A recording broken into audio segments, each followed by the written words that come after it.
The Great Hall of the Galactic Council was the largest building ever made by any species in the known universe. It floated in space near the center of the galaxy, a massive station where representatives from 42 different alien races came together to make decisions that affected trillions of lives. Ambassador Daniel Harris stood at the human podium and looked around the circular chamber. He had been coming to this place for 20 years. He knew every face, every species, every political game that was played in these halls. And today, he knew that everything was about to change. His aide, Katie Morgan, stood behind him. She was young, only 32 years old, but she had a sharp mind and a good memory. She held a datapad that contained 300 years of records. 300 years of humanity, giving everything to this council and receiving nothing but insults in return. The Valoran High Speaker Zethkar stood at the central platform. He was tall, nearly 3 meters, and his body was made of living crystal that glowed with soft blue light. The Valorans considered themselves the oldest and wisest species in the galaxy. They had founded the Galactic Council 2,000 years ago, long before humans had even discovered fire. The motion before the council today concerns the expansion of human territory, Zethkar announced. His voice was cold and formal. The Cathari delegation has proposed that humanity be restricted to their current 12 star systems. They will not be permitted to expand further. Daniel felt his hands tighten into fists, but he kept his face calm. 12 systems. Humanity had terraformed and developed over 40 worlds through their own hard work. They had asked no one for help. They had taken no resources from other species. They had simply built their civilization through blood and sweat and sacrifice. And now the council wanted to take it all away. The Cathari ambassador rose to speak. The Cathari were insect-like beings with 4 arms and large compound eyes. They had been enemies of humanity since first contact, jealous of human innovation and afraid of human determination. Humans breed too fast, the Cathari ambassador said. They spread too quickly. If we do not stop them now, they will overwhelm the galaxy within a few centuries. We must contain them while we still can.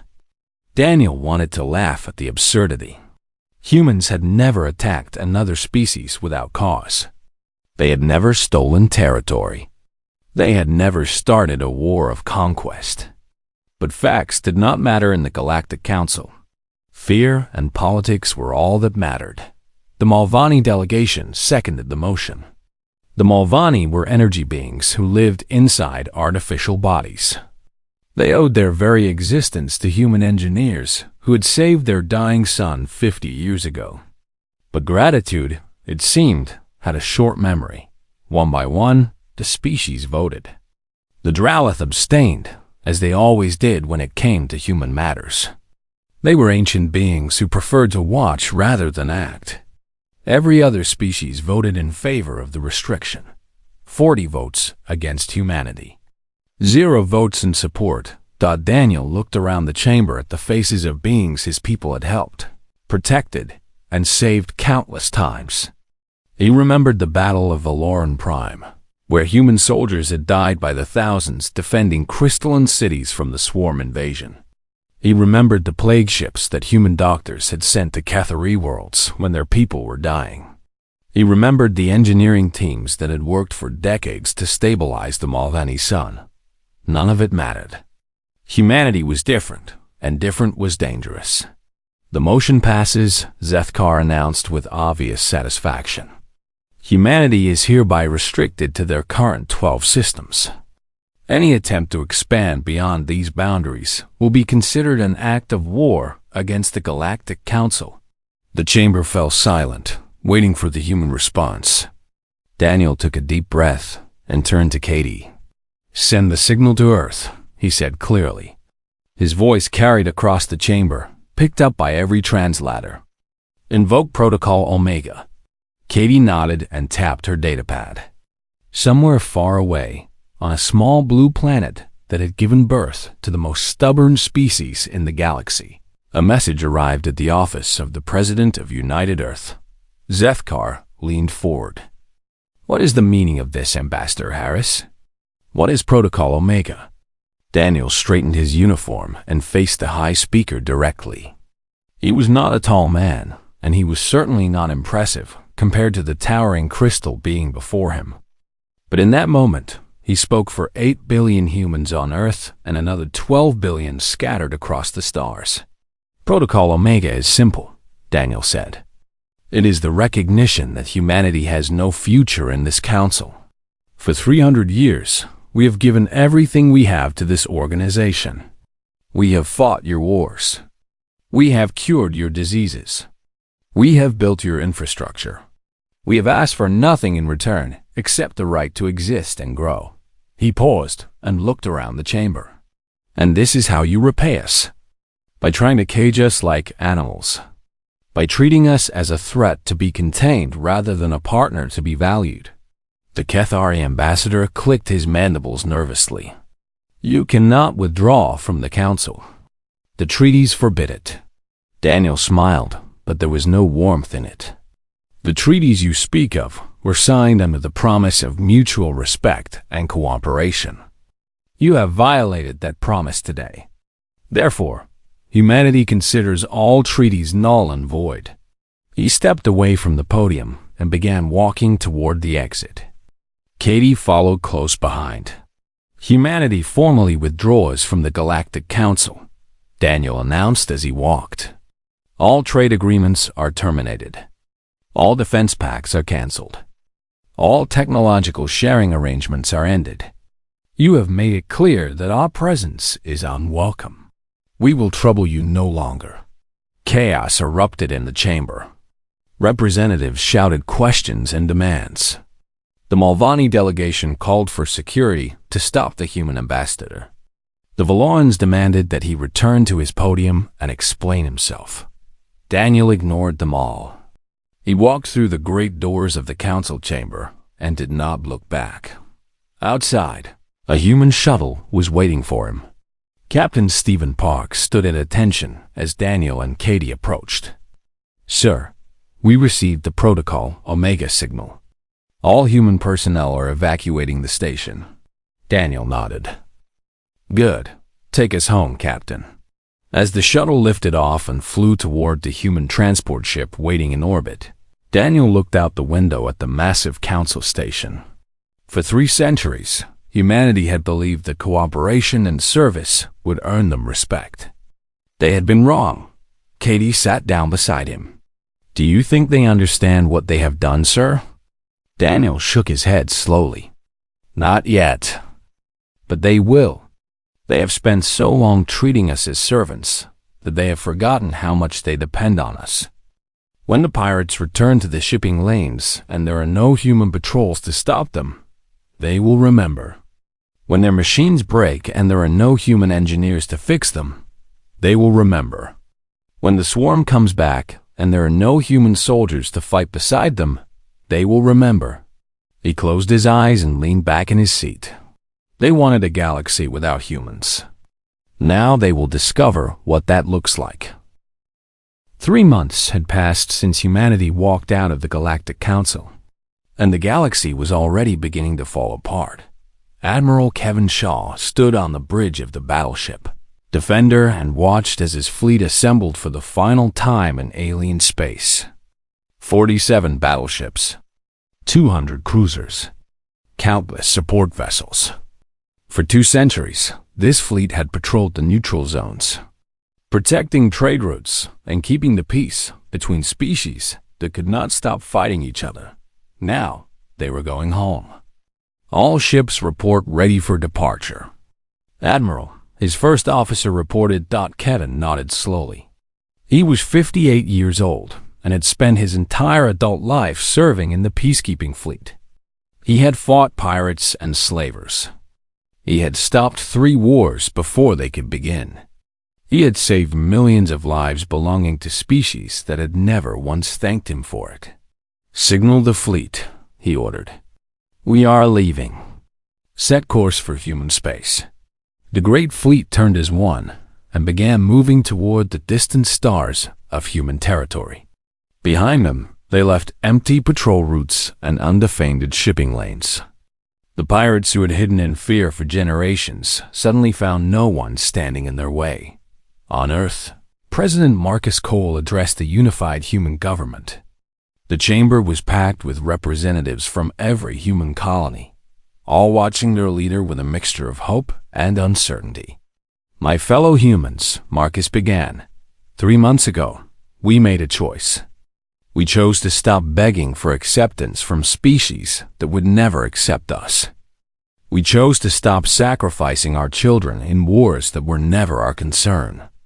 We chose to focus on ourselves, our families, and our future. He paused and looked around the chamber. Some have called this decision selfish. They say we have abandoned our responsibilities to the galaxy. But I ask you, what responsibilities? We never signed up to be the galaxy's protectors. We never agreed to give our technology away for free. We never promised to die for species that despise us. The chamber erupted in applause. Marcus waited for the noise to die down before continuing. From this day forward, humanity looks inward. We will build our civilization. We will expand into new worlds within our permitted territory. We will develop our technology for our own benefit. And we will let the galaxy solve its own problems. Commander. Lisa Bennett listened to the speech from her post at Border Station 7. She was in charge of the largest checkpoint between human space and the rest of the galaxy. Before the withdrawal, thousands of alien ships passed through this station every day. Now the traffic had slowed to a trickle, and most of those were being turned away. A Valoran merchant ship approached the station and requested permission to dock. Valoran vessel. Valoran vessel. Valoran vessel. This is Border Station 7, Lisa said into her communicator. State your business. We are carrying medical supplies for the human colony on New Hope, the Valoran captain replied. We have a valid trade contract signed 3 years ago. Lisa checked her records and shook her head, even though the alien could not see her. I am sorry, but all trade contracts with non-human species have been terminated. You do not have permission to enter human space. There was a long pause before the Valoran responded. Commander, these supplies are essential. The colonists on New Hope are expecting them. Human suppliers will provide what New Hope needs, Lisa replied calmly. Please turn your vessel around and return to Valoran space. This is not a request. She watched on her screen as the Valoran ship slowly turned and flew away. It was the 17th ship she had turned away that day alone. The effects of human withdrawal spread across the galaxy like a slow poison. The Cathari were the first to truly suffer. For over a century, the Cathari pharmaceutical industry had relied on synthesizers designed and built by human engineers. These machines could produce any medicine in large quantities, saving billions of lives every year. But the machines were complex, and they required regular maintenance. Without human technicians to service the synthesizers, they began to break down. First one factory went offline, then another. Within weeks, the Cathari were facing a shortage of basic medicines. Disease spread through their outer colonies. Thousands died from illnesses that could have been easily treated just months before. The Cathari government sent urgent requests to the human border stations, begging for engineers to come and repair the machines. Every request was politely refused. The Mulvanni faced an even greater crisis. Their sun, which had been unstable for millennia, had been saved by human technology 50 years ago. Human engineers had designed and installed a massive network of satellites that regulated the star's energy output. Without this network, the sun would have exploded, destroying the entire Mulvanni civilization. But the satellites required constant adjustment. The calculations were incredibly complex, and the Mulvanni had never bothered to learn how to do them. They had always relied on human specialists to handle it. Now those specialists were gone. Within months, the satellites began to drift out of position. The sun grew hotter and more unstable. Scientists predicted that without intervention, the Mulvaney homeworld would become uninhabitable within 5 years. Ambassador Sefkar himself traveled to the human border to plead for help. He arrived at Border Station 7 in a small personal transport without guards or ceremony. Commander Lisa Bennett agreed to meet with him out of professional courtesy. They sat across from each other in a small conference room. Lisa offered the Valoran High Speaker water and food, which he politely declined. "Commander, I have come to discuss the possibility of reopening diplomatic channels," Sefkar said. His crystal body flickered with nervous energy. "The Council recognizes that the vote may have been premature." Lisa nodded politely. "I appreciate you coming all this way, High Speaker. However, I am not authorized to discuss diplomatic matters. I am simply a border commander." "Then connect me with someone who is authorized," Sefkar insisted. "Connect me with your president, your foreign minister, anyone who can negotiate." Lisa smiled, but her eyes remained cold. "I am afraid that is not possible. Humanity is no longer interested in galactic affairs. We are focusing on internal matters at the moment." Sefkar leaned forward. "You do not understand. The Kethari are dying. The Mulvaney sun is failing. Pirates are attacking ships throughout the neutral zones. The galaxy is falling apart without you." "Yes," Lisa agreed. "It seems that it is."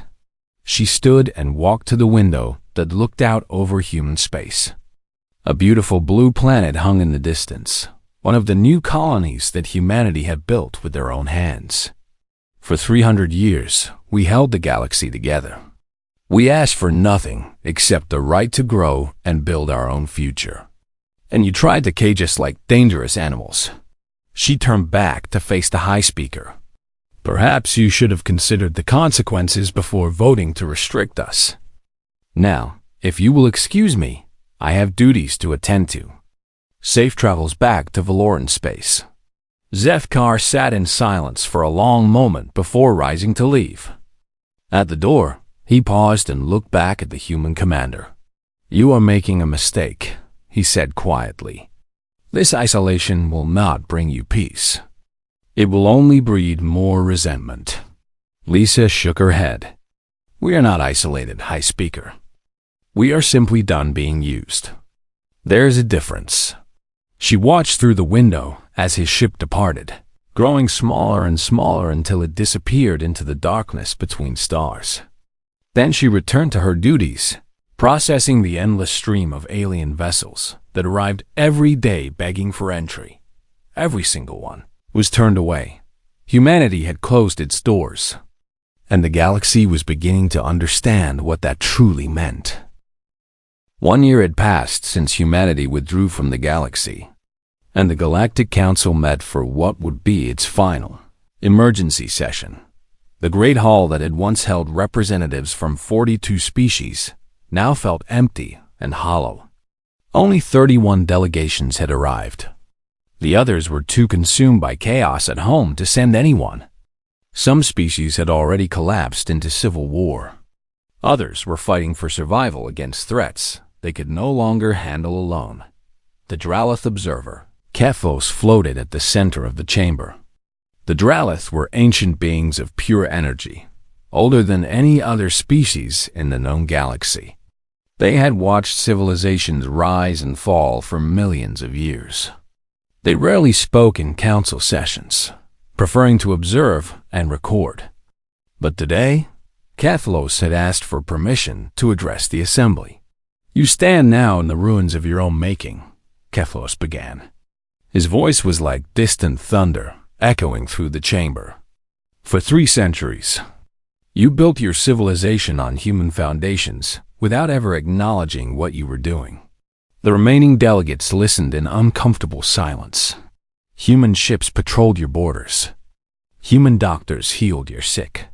Human engineers built your infrastructure. Human soldiers died protecting your worlds. and you repaid them with contempt and fear. Kathos paused and looked around at the frightened faces before him. Now you see what the galaxy looks like without them. And I tell you truthfully, this is only the beginning. As if to prove his words, alarms began sounding throughout the station. The swarm had returned.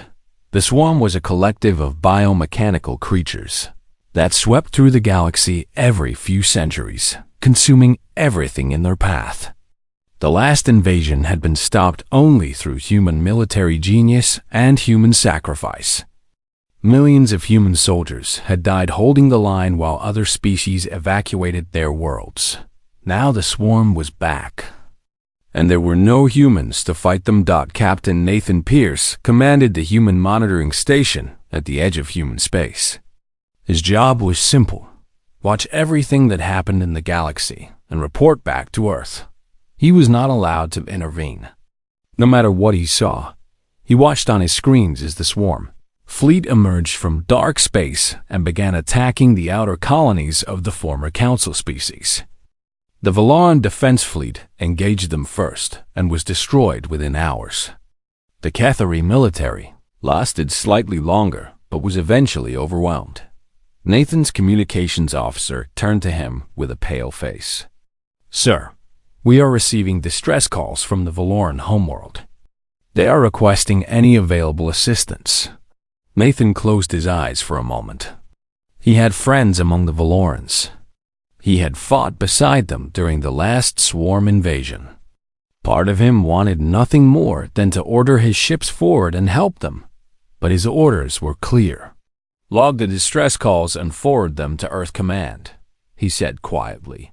"Do not respond. Do not engage." The communications officer hesitated. "Sir, they are dying out there." "I know," Nathan replied. "But this is not our fight anymore. They made that very clear when they voted to cage us." He watched helplessly as the swarm consumed world after world. Billions of lives were lost in the first month alone. The combined fleets of the Council species threw everything they had at the enemy and failed every time. They had never learned to fight. Without humans leading the way, on the Cathari colony world of Veth Prime, a different kind of disaster was unfolding. The water purification systems that had kept the planet alive for 200 years finally failed completely. The technology had been a gift from human engineers who had felt sorry for the struggling colonists. No one else in the galaxy knew how to repair it. 3 million Cathari died of thirst in the first week. Another 5 million died from diseases spread by contaminated water. The survivors fled in whatever ships they could find, becoming refugees in a galaxy that no longer had room for them. The Mulvanni finally abandoned their homeworld when their sun could no longer be controlled. The great star that had warmed their civilization for 10,000 years began to throw off massive flares that scorched the planet's surface. 3 billion Mulvanni packed into ships and flew into space, searching for any world that would take them. Every species they approached turned them away. Everyone was dealing with their own crises. No one had resources to spare for refugees. Lieutenant Megan Torres ran the Human Refugee Processing Center at Border Station 12. Her instructions allowed her to accept humanitarian cases on an individual basis, but the rules were strict. Only those who had never participated in anti-human activities would be considered. Every day, thousands of desperate aliens arrived at her station begging for entry. She processed each application carefully, following protocol exactly. A Cathari family approached her desk. The father, the mother, and 3 small children. They looked exhausted and hungry. "Names and planet of origin," Megan said professionally. The father provided the information. Megan checked her database and found that he had been a scientist who had worked with human researchers on medical projects. He had spoken publicly against the council vote to restrict humanity. "Your application is approved," she said. "Welcome to human space. You will be transported to a processing facility where you will receive food, shelter, and medical care. From there, you will be assigned to a colony that can accommodate you." The father broke down in tears. "Thank you," he whispered. "Thank you so much." Megan nodded and gestured for them to move to the approved area. Then she called the next applicant. Forward. This one was a Valoran merchant who had made his fortune selling human technology at marked up prices to species that could not afford to buy directly from human suppliers. He had publicly called humans useful animals at a council meeting 5 years ago. "Your application is denied," Megan said without emotion. "Please return to your vessel and leave human space immediately." The Valoran protested loudly. He threatened. He begged. Finally, security escorted him back to his ship. Megan processed thousands of applications every day. She approved scientists, doctors, teachers, and families who had never harmed humanity. She rejected politicians, military leaders, and anyone who had participated in the systematic discrimination against her people. The galaxy watched in horror as humanity carefully selected who would be saved and who would be left to their fate. It seemed cold and cruel, but the humans had learned a painful lesson over 3 centuries. Kindness without boundaries was just another word for weakness. Back at the monitoring station, Captain Nathan Pierce received a personal message from the Valoran High Speaker Zethkar. The crystal being appeared on his screen, his body flickering with dim light. "Captain Pierce, I beg you to reconsider. The swarm is approaching our core worlds. Without human help, we will be destroyed." Nathan looked at the alien who had led the vote to cage humanity. He remembered the contempt in Zethkar's voice when he announced the restriction. He remembered the satisfaction on that crystalline face. "High Speaker, I have no authority to intervene in external conflicts. My orders are to observe and report." "Then change your orders," Zethkar pleaded. "Contact your government. Tell them we are willing to negotiate. We will give you anything you want." Nathan shook his head slowly. "You do not understand. This is not about negotiation. This is about consequences. You spent 3 centuries treating us as tools to be used and discarded. Now you are discovering what the galaxy looks like when we stop allowing ourselves to be used." He reached for the control to end the transmission. "Wait," Zethkar said desperately. "What would it take? What do you want from us?" Nathan paused and considered the question. "I cannot speak for my government, High Speaker. But personally, I think we want you to understand. We want you to truly understand what you did to us. Not just the vote, but everything. Every insult. Every betrayal. Every time you took our help and gave us nothing but contempt in return." He ended the transmission and turned back to his screens.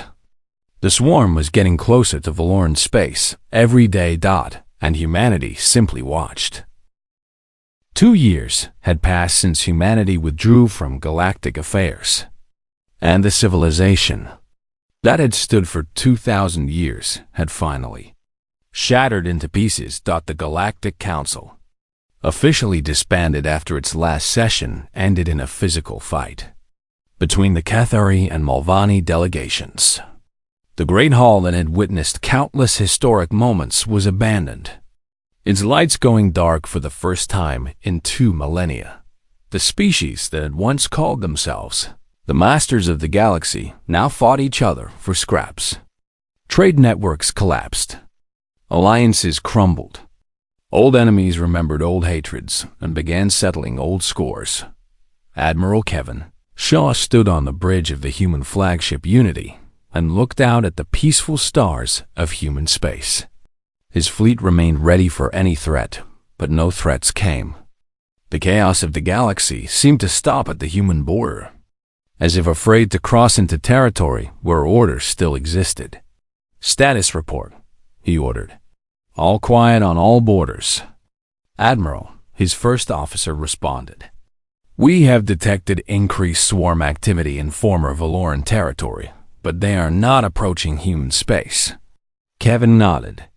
Intelligence suggested that the swarm had learned to avoid human military forces after the devastating losses they had suffered in previous invasions. Even mindless hunger could learn fear. Maintain patrol patterns, he ordered. No engagement unless directly threatened. Far from the front lines. Ambassador Daniel Harris had retired to a small farm on the colony world of New Eden. He grew vegetables and raised chickens, and tried not to think about the galaxy burning. Beyond the borders he had helped to close, but the galaxy would not let him forget. Every few days, another diplomatic message arrived at his personal terminal. Former council species begging for help. Former allies asking for a second chance. Former enemies admitting their mistakes. He read them all and responded to none. His wife, Linda, found him sitting on the porch one evening, reading yet another plea from the Valoran government. Another one? She asked, sitting down beside him. Daniel sighed and set down the datapad. The Valorans want to negotiate a mutual defense treaty. They are offering us full control of their remaining military forces in exchange for protection against the swarm. Linda raised an eyebrow. That is quite an offer. They must be desperate. They are, Daniel agreed. The swarm has taken half their territory. Their population has been reduced by 2/3. They estimate they have less than a year before complete collapse. And what will you tell them? Daniel was quiet for a long moment. He thought about all the years he had spent trying to build bridges between humanity and other species. He thought about all the times he had been insulted, rejected, and betrayed. He thought about the vote that had finally broken his faith in galactic cooperation. I will tell them nothing, he said finally. I am retired. This is no longer my responsibility. But even as he said the words, he felt the weight of them. Billions of lives were at stake. Could he really just sit on his porch and watch them die? Katie Morgan, now a senior diplomatic advisor, received a surprise visitor at her office on Earth. The Valoran High Speaker, Zefkar, had traveled across the hostile galaxy in a small personal transport, without escort or protection, just to speak with her. She agreed to meet him out of respect for his courage. If nothing else, they sat in her office. Two beings from very different worlds, with a history of pain between them. Zefkar looked diminished somehow, his crystal body duller than she remembered. You have changed, Katie observed. I am dying, Zefkar replied calmly. Valorans need sunlight to survive. Our homeworld has been dark for 6 months now, covered in the ash from burning cities. I have perhaps a few weeks left. Katie felt a pang of sympathy despite herself. I am sorry to hear that. I did not come seeking pity, Zefkar said. I came to apologize. And to explain. He described the Valoran civilization's long history of dominance over other species. He explained how they had come to see themselves as the natural leaders of the galaxy, superior to all others. When humans arrived on the scene, they had threatened that worldview. You were too capable, Zefkar admitted. Too adaptable. Too determined. We looked at your history and saw a species that had overcome every obstacle in its path. We knew that if we let you grow unchecked, you would eventually surpass us. Katie listened without interrupting. The vote to restrict you was not about security. It was about fear. We feared that humanity would take our place at the center of galactic civilization. So we tried to cage you before you could become a threat. He paused and looked down at his dimming hands. We were wrong. Not just strategically, but morally. You had done nothing to deserve our treatment. You had only ever helped us, protected us, served us. And we repaid you with contempt. Katie considered his words carefully before responding.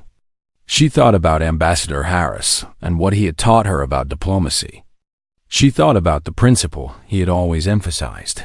Gratitude is proven through actions, not words. I appreciate your honesty, High Speaker. But an apology does not undo 3 centuries of harm. It does not bring back the human soldiers who died defending your worlds. It does not heal the wounds that your contempt left on our collective spirit. She stood and walked to the window, looking out at the city below. Earth was thriving. Human civilization had never been stronger. The withdrawal had forced them to develop new technologies and new industries that they had previously outsourced to other species. You are experiencing the natural consequences of your choices. Katie continued. We did not cause your collapse. We simply stopped preventing it. There is a difference. Zethkar rose to leave, his movements slow and painful. At the door, he turned back one last time. I understand. I do not expect forgiveness. But I hope that someday, humanity will find it in their hearts to return to the galaxy. Not for our sake, but for the sake of the innocent species who had no part in our crimes against you. Katie watched him go, her heart heavy with conflicting emotions. She knew he was right. There were innocent beings suffering out there. Beings who had never harmed humanity, who were caught in a disaster not of their making. But the wound was still too fresh. The betrayal still too painful. That night, she sent a message to Daniel Harris on New Eden. She described her conversation with Zethkar and asked for his advice. His response came the next day. The question is not whether they deserve our help. The question is what kind of people we want to be. I do not have an answer yet, but I think about it every day. Across the galaxy, the survivors of the old order struggled to adapt to the new reality. Some species formed small coalitions and managed to establish local stability. Others descended into chaos and barbarism. The Drellith observer Kethlos continued to watch and record, as his kind had always done. He observed the birth of new powers and the death of old empires.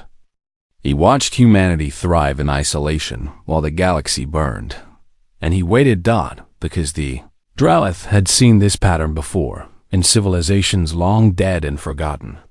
The powerful would fall, the humble would rise, and eventually those who had been wronged would face a choice: continue the cycle of vengeance or break it with mercy. Kethlos was very curious to see which path humanity would choose. 5 years had passed since humanity withdrew from the Galactic Council, and the universe had transformed in ways no one could have predicted. The swarm had been defeated, but not by the species that had once ruled the galaxy. Instead, a coalition of smaller civilizations had risen to meet the threat. The Nethori, the Solvent, the Crystalline Collective, and a dozen other species that had always been ignored by the major powers had banded together. They had studied human military tactics from old records. They had reverse-engineered human weapons from salvaged equipment. They had learned to work together the way humans had always worked with each other, not through dominance and hierarchy, but through cooperation and mutual respect. The final battle against the swarm lasted 3 weeks.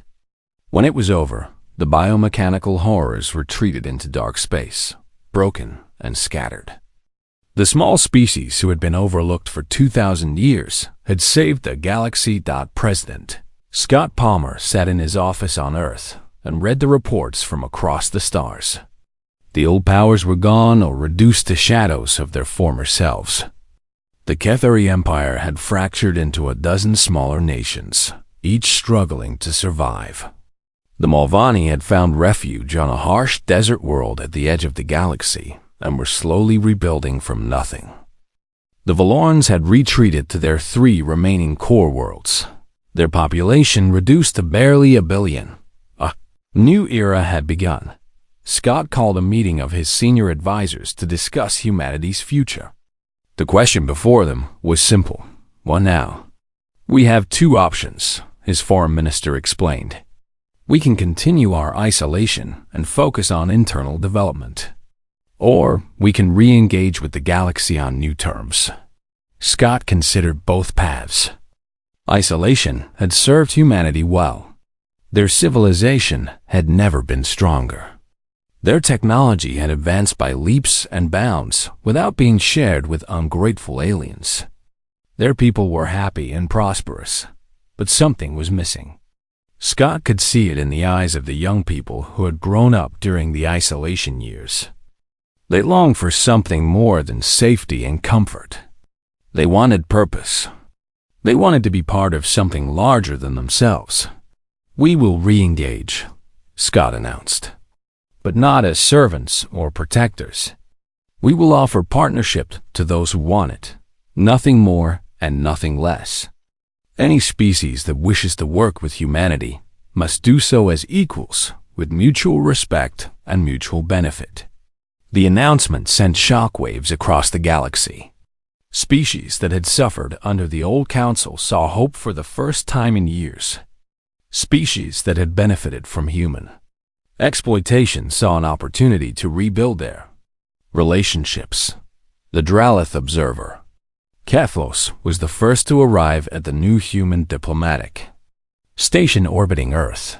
His species had remained neutral throughout human history, never supporting but also never opposing. Now they came seeking a genuine alliance. Ambassador Ryan Collins, a young man who had been personally trained by the retired Daniel Harris, welcomed the ancient being with appropriate ceremony. They sat together in a conference room overlooking the blue earth below. "Your species has watched humanity since our first steps into space," Ryan began. "You have never intervened in our affairs, for good or ill. May I ask why?" Kethos flickered with ancient light as he considered the question. "The Dralith believe in observation without interference. We record the rise and fall of civilizations. We do not try to change their fates. And yet you are here now seeking an alliance. Why the change?" Kethos was silent for a long moment before answering. "Because I believe humanity represents something new. Something we have not seen before in all our millions of years of watching." He gestured toward the window and the stars beyond. The old council failed because it was built on hierarchy. The strong controlled the weak, and everyone resented it. The powerful species took what they wanted and gave nothing back. Eventually, the system collapsed under the weight of its own injustice. He turned back to Ryan. "What you are proposing is different. Genuine cooperation among equals. Partnership based on mutual benefit rather than dominance and submission. We Dralith have watched countless civilizations, and we have never seen any succeed with such a model. We wish to see if humanity can make it work." Ryan nodded slowly. "We do not know if we can succeed either, but we know that the old way does not work. We tried being servants. We tried being isolated. Neither path led to happiness. Perhaps this new way will be different." Over the following months, a new organization began to take shape. It was not a council with votes and restrictions. It was a federation built on simple principles: mutual respect, fair trade, shared defense, and absolute equality between member species. Humanity sat at the table as one voice among many. Their contributions were valued and reciprocated. When they gave technology, they received technology in return. When they provided military support, they received military support in return.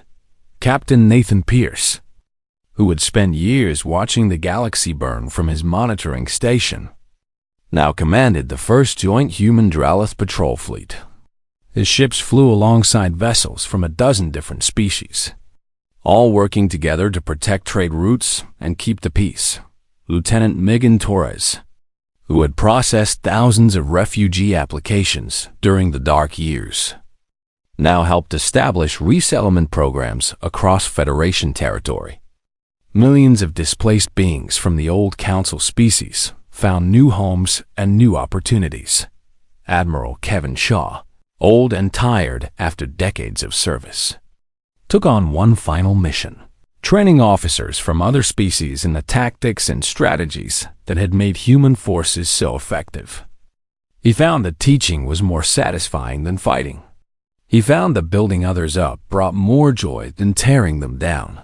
On New Eden, the retired ambassador Daniel Harris received a communication from President Palmer. He sat on his porch with his wife Linda and read the message together. "The Federation is growing," the message said. 12 species have joined so far, with more requesting membership every week. Trade is flowing. Peace is holding. For the first time in galactic history, different species are working together as genuine partners. Linda smiled and squeezed her husband's hand. "It sounds like your dream is finally coming true." Daniel shook his head slowly. "No, my dream was for humanity to be accepted by the old order. This is something different. This is something better." He looked up at the stars that filled the evening sky. For the first time in his long career, he felt genuine hope for the future. "We tried to earn respect through service, and it failed. We tried isolation, and it brought us safety but not fulfillment. Now, we are trying partnership, and perhaps this time we will get it right." Katie Morgan visited him the following week. She was older now, with gray streaks in her dark hair, but her eyes were still sharp and her mind still quick. "The Valorans have requested membership in the Federation," she told him. "The remaining Valoran population wants to join as an equal partner, not as a dominant power." Daniel considered this news. The Valorans had been the architects of humanity's suffering. They had led the vote to Cage's people. They had treated humans with contempt for 3 centuries. "What do you think we should do?" Katie asked. Daniel was quiet for a long time. He thought about Zethkar, who had died shortly after their last conversation, his crystal body finally going dark after centuries of life. He thought about all the innocent Valorans who had paid for the sins of their leaders. He thought about the kind of future he wanted humanity to help build. "Accept them," he said finally. "But make sure they understand that this is a new beginning, not a return to the old ways. The galaxy that treated us as tools is dead. The galaxy we are building now has no room for hierarchy or contempt." Katie nodded and prepared to leave. At the door, she turned back. "Do you think we can really build something different? Something that will last?" Daniel smiled, and for once there was warmth in it. "I do not know. No one has ever succeeded before.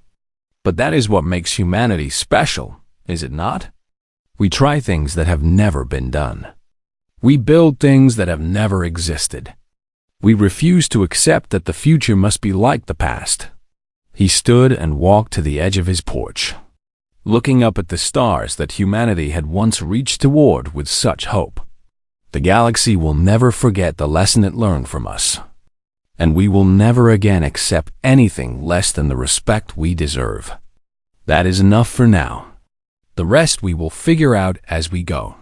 The night sky stretched out above him, filled with countless stars and countless possibilities. Somewhere out there, a new civilization was being born, built on foundations of equality and partnership. Humanity had finally found its place in the universe. Not as servants or masters, but as partners. And this time, they intended to keep it.